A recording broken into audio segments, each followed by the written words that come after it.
Hello everyone, I am S P Dubey और हम लोग आज इलेक्ट्रोकेमिस्ट्री चैप्टर का एक इम्पॉर्टेंट टॉपिक पढ़ने वाले हैं, बैटरी। बैटरी के बारे में आप जानते होंगे, जो इलेक्ट्रॉनिक डिवाइस होते हैं, जैसे इलेक्ट्रिक कट हो जाने पे जो हम लोग घर पे देखते हैं, बैटरी से ही सारा कुछ चलता है। इसके अलावा मोबाइल में भी बैटरी होता है, अब छोटे मोटे घड़ी में भी देखते होंगे बैटरी होता है। तो यही बैटरी के बारे में आज हम लोग को पढ़ना है।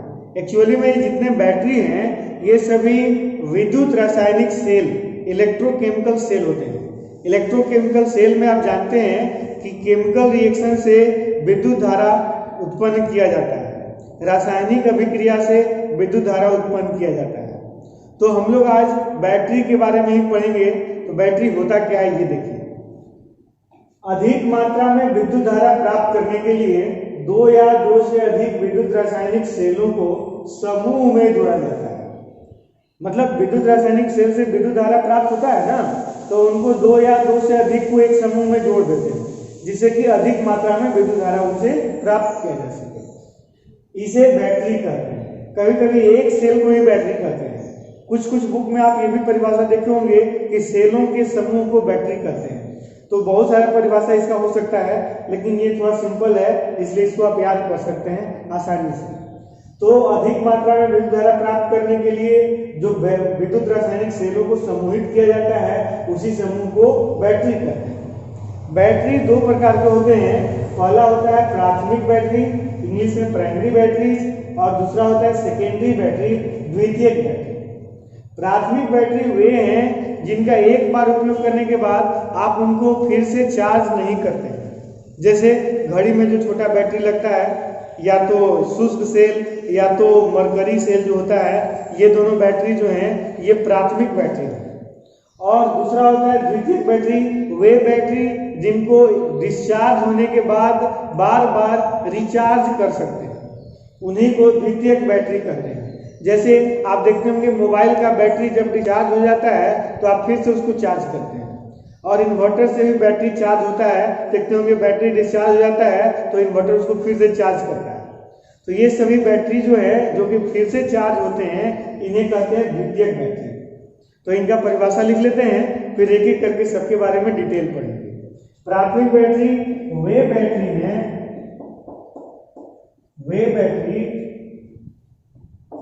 जिनका एक बार उपयोग करने के पश्चात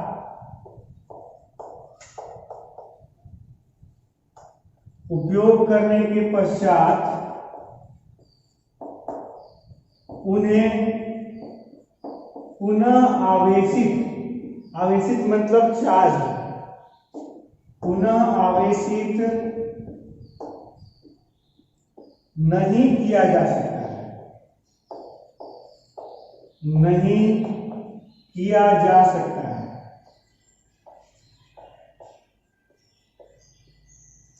वे बैटरी जिनका एक बार उपयोग करने के पश्चात उन्हें पुनः आवेशित नहीं किया जा सकता है, प्राथमिक बैटरी कहलाते हैं।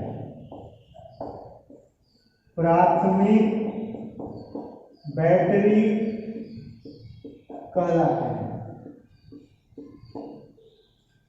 इसका एग्जाम्पल होगा शुष्क सेल,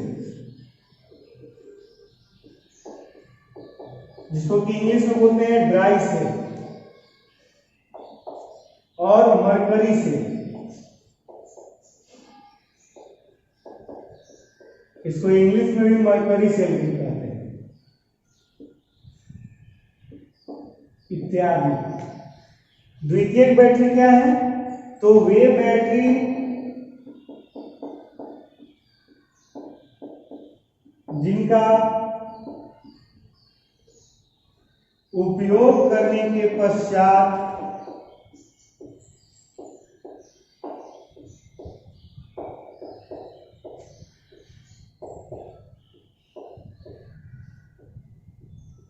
उन्हें बार बार पुनः आवेशित किया जा सकता है। पुनः आवेशित मतलब रिचार्ज, पुनः आवेशित किया जा सकता है।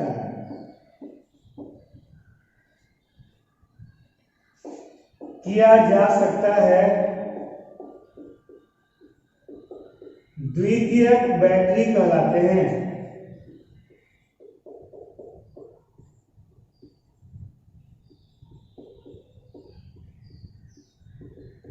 एग्जाम्पल हो जाएगा इसका सीसा संचायक बैटरी,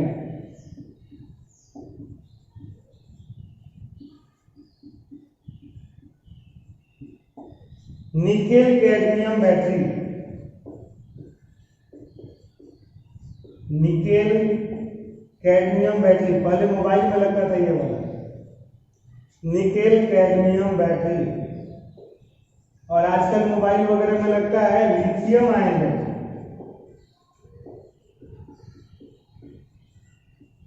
या जो आजकल जो इलेक्ट्रॉनिक कार वगैरह बन रहे हैं उनमें भी लिथियम आयन बैटरी लगा हुआ रहता है। लिथियम आयन बैटरी का आजकल बहुत ज्यादा यूज हो रहा है। तो एक एक करके ये जो प्राथमिक बैटरी हैं और जो द्वितीयक बैटरी हैं, इनके जो एग्जाम्पल हैं, इनके बारे में भी हम लोग एक एक करके डिटेल में पढ़ेंगे। तो पहले इसको आप नोट कर लीजिए, बैटरी का परिभाषा और उसके प्रकार। इसके बाद इसके जो एग्जाम्पल हैं इनके डिटेल को पढ़ते हैं।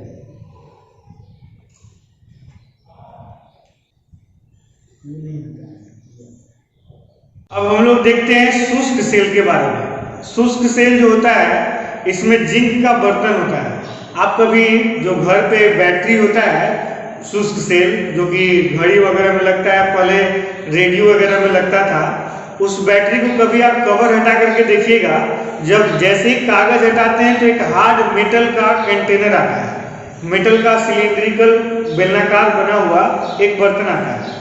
वही जो जिंक का बर्तन होता है जो कैथोड का कार्य, जो एनोड का कार्य करता है। जिंक का जो बर्तन होता है वह एनोड का कार्य करता है।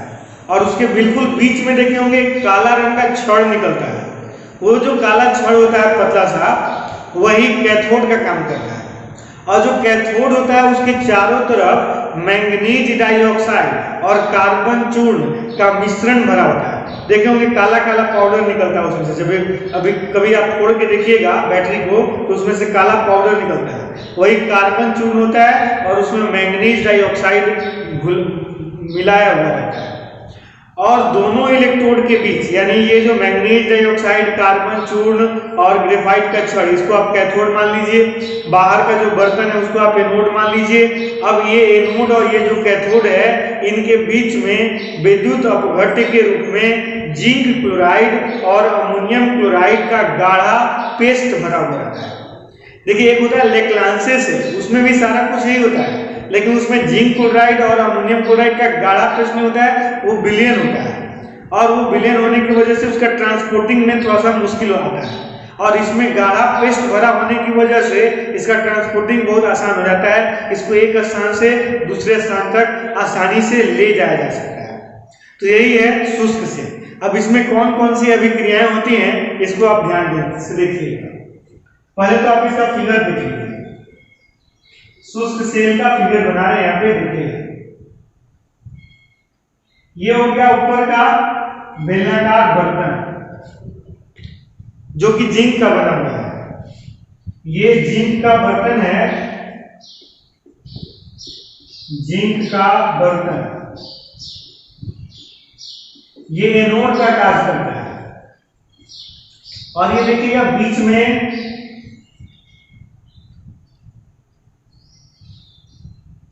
इसके ऊपर देखेंगे स्टील का कैप लगा हुआ रहता है। यह जो बीच में छड़ है ये कार्बन का छड़ है।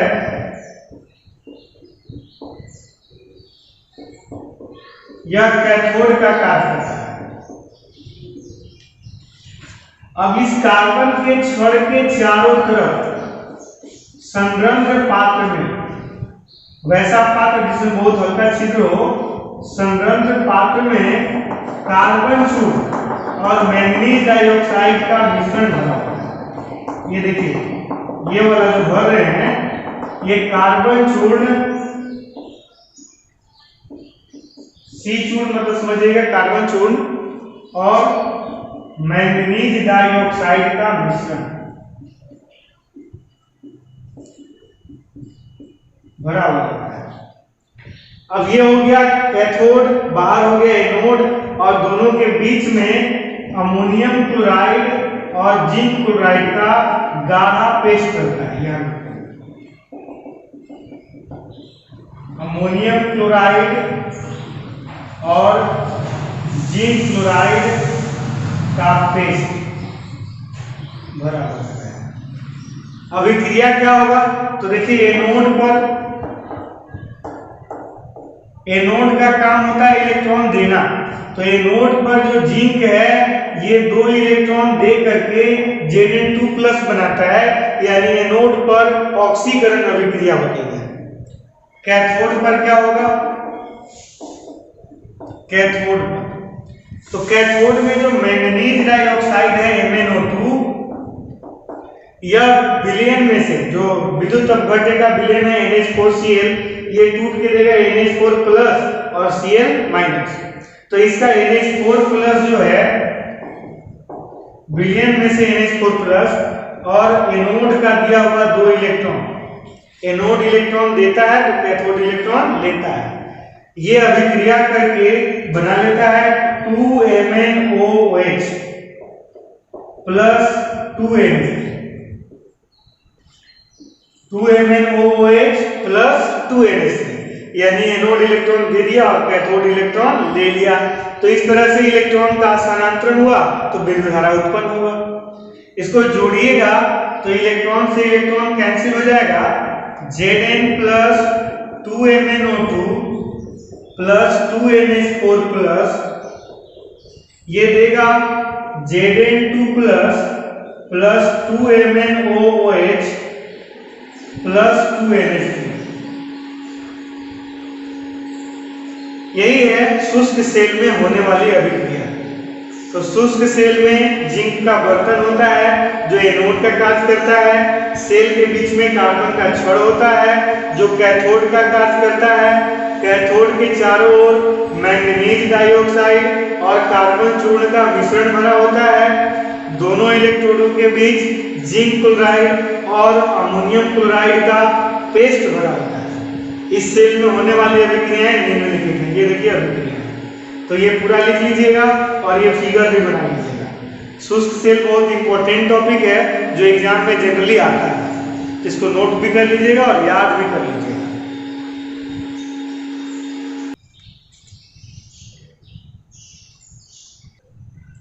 अब देखते हैं हम लोग मरकरी सेल। मरकरी सेल क्या होता है? मरकरी सेल में Zn और Hg के अमलगम का एनोड होता है। अमलगम जानते हैं ना, जब पारा में किसी धातु को घोलते हैं तो उसी को अमलगम कहते हैं। अमलगम मतलब पारा का मिश्र धातु। मिश्र धातु मतलब जिसमें एक धातु पारा हो और दूसरा कोई और धातु हो। तो यहाँ पे दूसरा धातु है जिंक। तो इसमें Zn और Hg के अमलगम का एनोड होता है और इसमें मर्क्यूरिक ऑक्साइड HgO का कैथोड होता है। और एक एनोड हो गया, एक कैथोड हो गया, दोनों के बीच में KOH विद्युत अपघट्य के रूप में भरा हुआ रहता है। KOH का पेस्ट भरा हुआ रहता है। अब इस सेल में होने वाली अभिक्रियाएं देखिए क्या क्या है।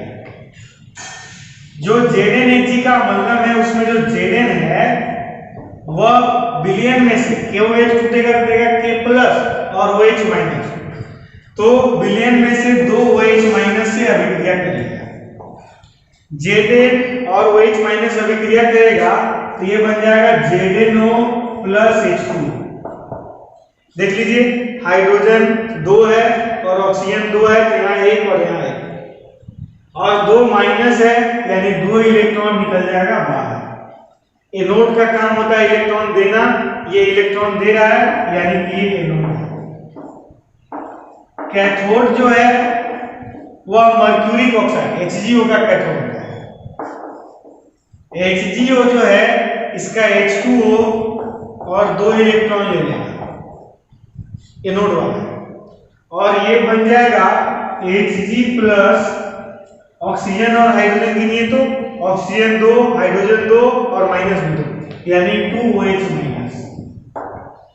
इसको ऐड कीजिएगा तो OH- से OH- कैंसिल हो जाएगा, H2O से H2O कैंसिल हो जाएगा और इलेक्ट्रॉन से इलेक्ट्रॉन कैंसिल हो जाएगा, यानी बचेगा Zn प्लस HgO देगा ZnO प्लस Hg। कितना सिंपल रिएक्शन है, देखिए Zn से ZnO बन गया, HgO से Hg बन गया, मतलब ये अपना ऑक्सीजन इसको दे दिया। इसी दौरान इलेक्ट्रॉन ट्रांसफर हो गया, एनोड इलेक्ट्रॉन दे दिया और कैथोड इलेक्ट्रॉन ले लिया, इसलिए विद्युत धारा उत्पन्न हो गया। तो ये बहुत छोटा बैटरी भी होता है और इसमें होने वाला रिएक्शन भी बहुत छोटा है, इसको आसानी से आप याद कर लीजिएगा, इसको नोट करें।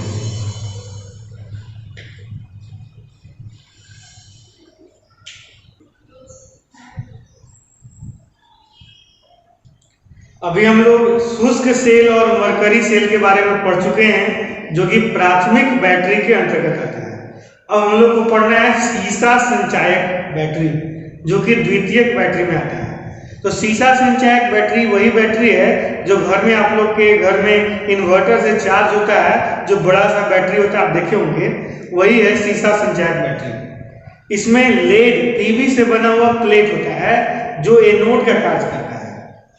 इसमें पीवी से बने प्लेट होते हैं जो एनोड का कार्य करते हैं, और PbO2 से बने हुए प्लेट होते हैं जो कैथोड का कार्य करते हैं। ये सभी जो प्लेट हैं, पीवी से बने हुए प्लेट और PbO2 से बने हुए प्लेट, यानी एनोड और कैथोड, ये 38% सांद्र सल्फ्यूरिक अम्ल के विलयन में डूबे होते हैं। सांद्र जानते होंगे, सांद्र मतलब गाढ़ा और तनु मतलब पतला। ऐसे समझिए, सल्फ्यूरिक अम्ल का वैसा विलयन जिसमें 38 ग्राम प्रति 100 ग्राम विलयन में 38 ग्राम सल्फ्यूरिक अम्ल होगा और बाकी जल होगा। 100 ग्राम विलयन में 38 ग्राम सल्फ्यूरिक अम्ल और बाकी जल। वैसे सांद्रता वाला विलयन में ये सभी प्लेट डूबे रहते हैं सल्फ्यूरिक अम्ल में। इसमें जो अभिक्रिया होता है वो तो बताएंगे ही, थोड़ा सा पहले इसका फिगर देखिए। फिगर बनाना तो बहुत सिंपल है, क्योंकि हम लोग ये समझने के लिए बना रहे हैं, लेकिन एक्चुअल अगर आपको लेड स्टोरेज बैटरी देखना है तो आप घर में देखे होंगे वही बैटरी है। इसमें देखिए कंटेनर है और ये इस तरह से प्लेट है, ये पीवी का प्लेट है और ये जो दूसरा बना रहे हैं ये PbO2 का प्लेट है। दोनों सेम साइज का है, लेकिन अलग अलग इसलिए बना रहे हैं ताकि आपको देखने में अलग लगे।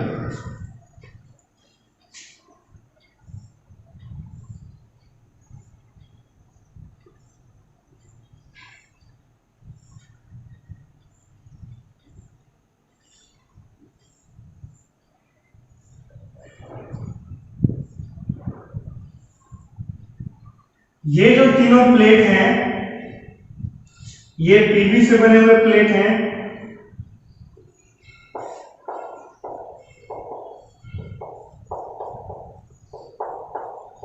ये एनोड का कार्य करते हैं, और ये जो तीनों प्लेट हैं 1 2 3, ये PbO2 से बने प्लेट हैं।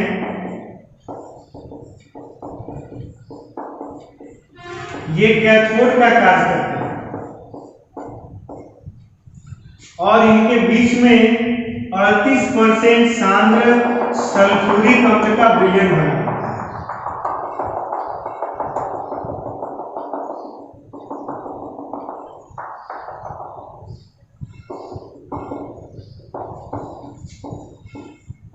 और 38% सांद्र सल्फ्यूरिक अम्ल।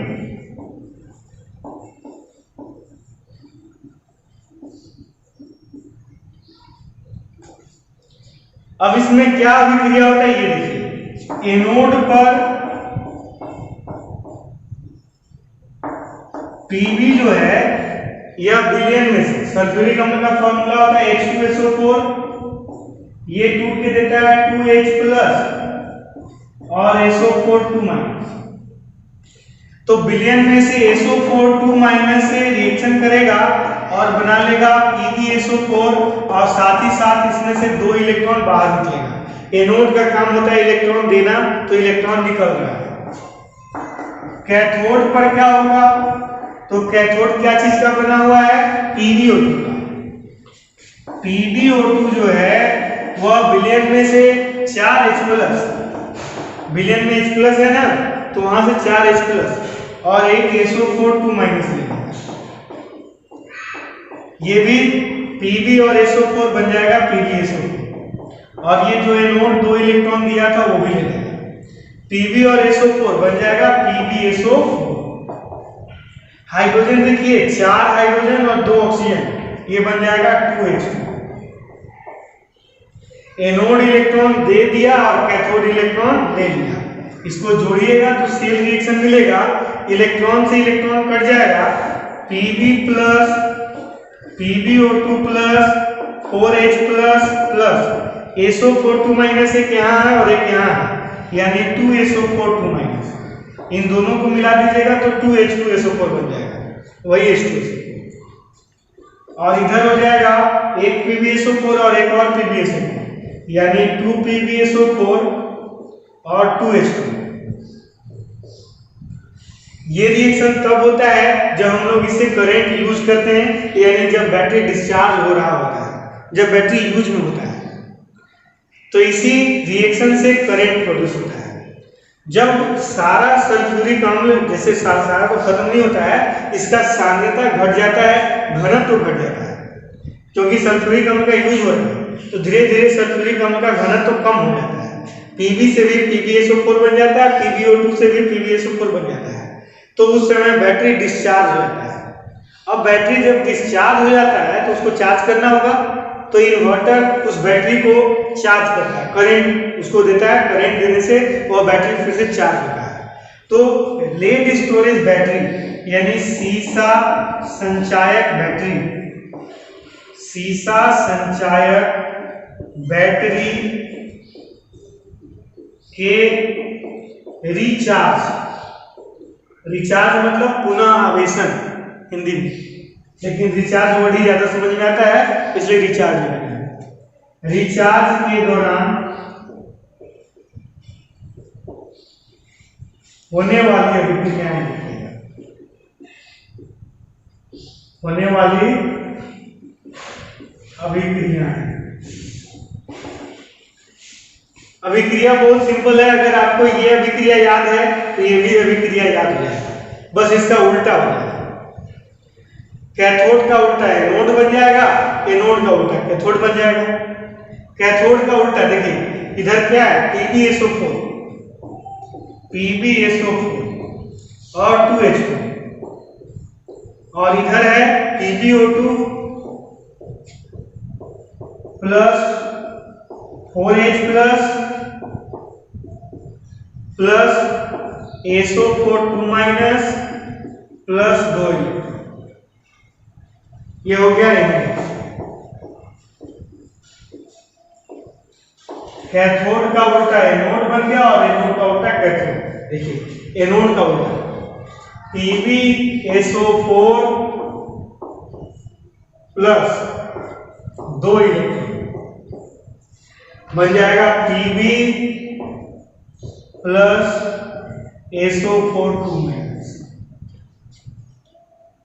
कैथोड का उल्टा एनोड और एनोड का उल्टा कैथोड, जोड़ दीजिएगा तो सेल रिएक्शन मिल जाएगा। PbSO4 और PbSO4, 2 PbSO4 प्लस 2H2O देगा Pb plus PbO2 plus 4H plus SO4 minus और SO4 माइनस 2SO4। इलेक्ट्रॉन से इलेक्ट्रॉन कैंसिल हो जाएगा। तो यही है सीसा संचायक बैटरी के बारे में कंप्लीट डिटेल। इसको नोट कर लीजिए और याद भी कर लीजिएगा। सीसा संचायक सेल भी इंपॉर्टेंट है आपके क्लास के लिए, एग्जाम में आता है।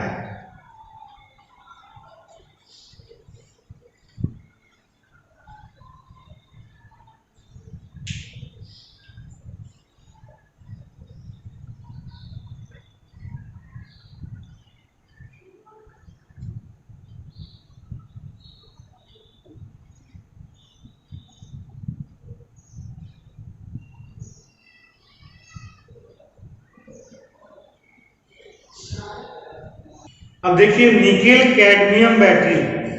निकेल कैडमियम बैटरी भी द्वितीयक बैटरी में आता है। इसमें होता क्या है कि कैडमियम का बना हुआ एनोड होता है, कैडमियम Cd का बना हुआ एनोड होता है। और NiO2 का बना हुआ कैथोड होता है, और दोनों इलेक्ट्रोड यानी कैडमियम और NiO2 जो एनोड और कैथोड है उनके बीच में KOH का गाढ़ा विलयन भरा होता है, गाढ़ा पेस्ट भरा होता है। और इसमें होने वाली अभिक्रियाएं क्या क्या है थोड़ा सा ये देख लीजिए, इसके बारे में बस थोड़ा सा जान लीजिए, वही काफी है। देखिए CD जो है कैडमियम, यह जो विद्युत अपघट्य का विलयन है KOH, ये टूट के देता है K+ और OH-, तो इसे 2OH- ले लेता है और रिएक्शन करके बना लेता है CdOH का बॉन्ड, और 2 इलेक्ट्रॉन निकल जाता है बाहर। और जो NiO2 है कैथोड, वह विलयन में से H2O लेता है और 2 इलेक्ट्रॉन लेता है, ये भी बना लेता है NiOH का बॉन्ड। हाइड्रोजन काउंट कीजिए, 2 दूना 4, ऑक्सीजन भी 2 और 2 4, 2 ऑक्सीजन 2 हाइड्रोजन यहाँ लिख चुके, 2 ऑक्सीजन 2 हाइड्रोजन और 2 माइनस बच रहा है, यानी बन जाता है 2OH-, 2 ऑक्सीजन 2 हाइड्रोजन और 2 माइनस। इसको ऐड कीजिएगा तो OH- से OH- कैंसिल हो जाएगा, इलेक्ट्रॉन से इलेक्ट्रॉन कैंसिल हो जाएगा, यानी CD + NiO2 + H2O 2H2O देगा CdOH का होल 2 प्लस NiOH का होल 2।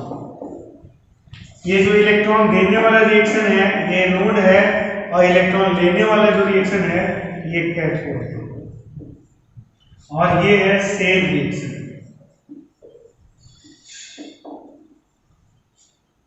तो ये है निकेल कैडमियम बैटरी, इसको भी नोट कर लीजिए। इसके बाद हम लोग पढ़ेंगे ईंधन सेल। ईंधन सेल प्राथमिक और द्वितीयक बैटरी नहीं था, ईंधन सेल एक अलग प्रकार का सेल है जिसमें ईंधन के रिएक्शन से होने वाले प्राप्त होने वाले ऊर्जा को विद्युत ऊर्जा में परिवर्तित किया जाता है। तो पहले इसको नोट कीजिए, फिर ईंधन सेल बताते हैं।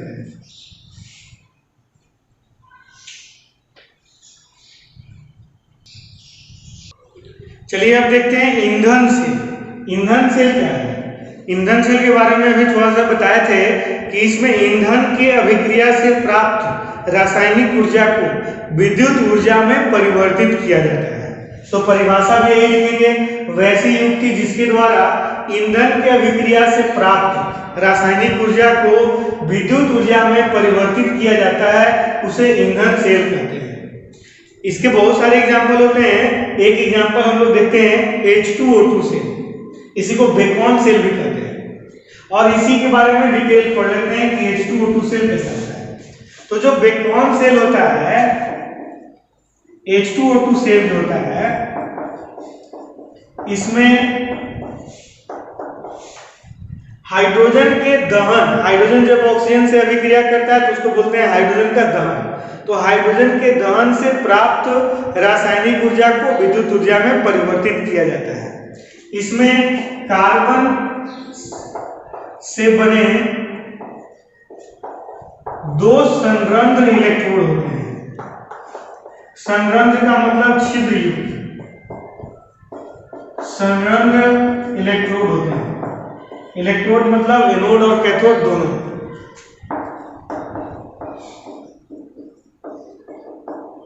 एनोड के ऊपर हाइड्रोजन गैस, दोनों तो इलेक्ट्रोड कार्बन से ही बने हैं, तो एनोड के ऊपर हाइड्रोजन गैस एवं कैथोड के ऊपर ऑक्सीजन गैस प्रवाहित किया जाता है।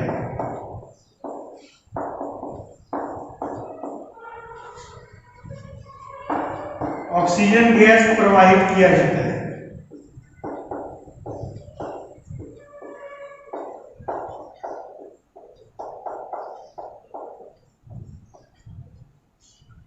और दोनों इलेक्ट्रोड के बीच में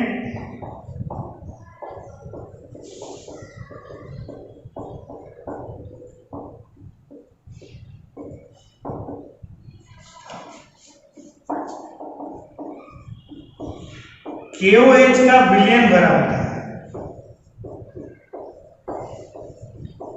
KOH का विलयन KOH का विलयन भरा हुआ है। अब देखिए सेल कैसा होगा।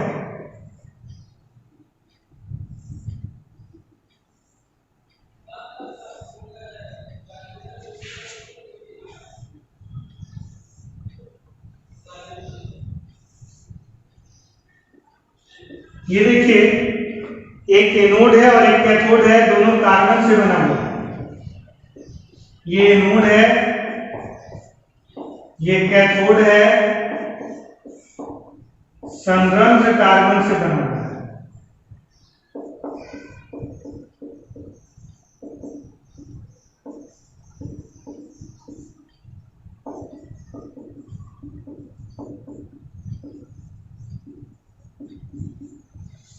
एनोड के ऊपर हाइड्रोजन गैस प्रोवाइड करते हैं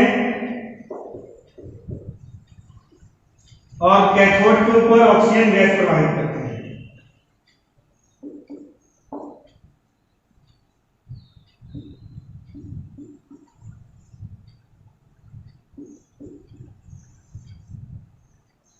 कैथोड के ऊपर ऑक्सीजन गैस प्रोवाइड करते हैं और बीच में KOH का विलयन बना होता है। इसमें दोनों इलेक्ट्रोडों के बीच KOH का विलयन बना होता है। यह है KOH का विलयन।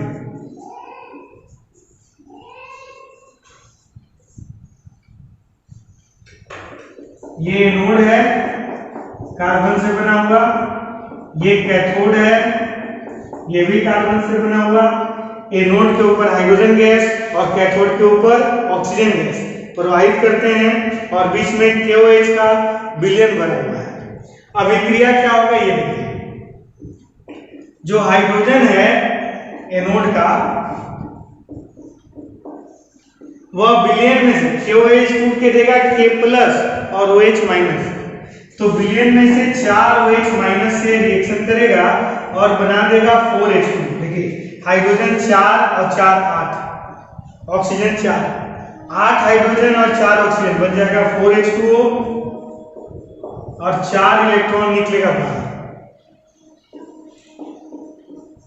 कैथोड पर क्या होगा देखिएगा, जो ऑक्सीजन है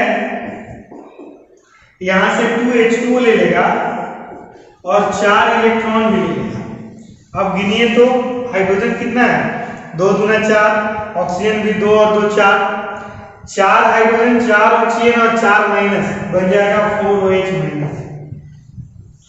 यानी कि एनोड इलेक्ट्रॉन दे दिया और कैथोड इलेक्ट्रॉन ले लिया। जोड़िएगा तो OH माइनस से OH माइनस कट जाएगा, इलेक्ट्रॉन से इलेक्ट्रॉन कट जाएगा। इधर 4H2O है, इधर 2H2O है, तो ये 2H2O इधर ले जाके घटा दीजिए तो 4 में से 2 गया, 2H2O बच जाएगा उधर। यानी इधर हो जाएगा 2H2 प्लस O2, बाकी तो कट ही गया है और घट गया है। 4H2O में से 2H2 गया, इधर बचेगा 2H2। देखिए कितना सिंपल रिएक्शन है। हाइड्रोजन और ऑक्सीजन अभिक्रिया करके जल बनता है और इसी अभिक्रिया में इलेक्ट्रॉन का आदान प्रदान हो गया, इसीलिए विद्युत धारा उत्पन्न होता है और इसी से इलेक्ट्रिसिटी प्रोड्यूस हो गया। यानी कि ईंधन सेल आने वाले समय का फ्यूचर सेल है। इसका यूज बहुत ज्यादा होने वाला है क्योंकि हाइड्रोजन गैस का कमी नहीं है।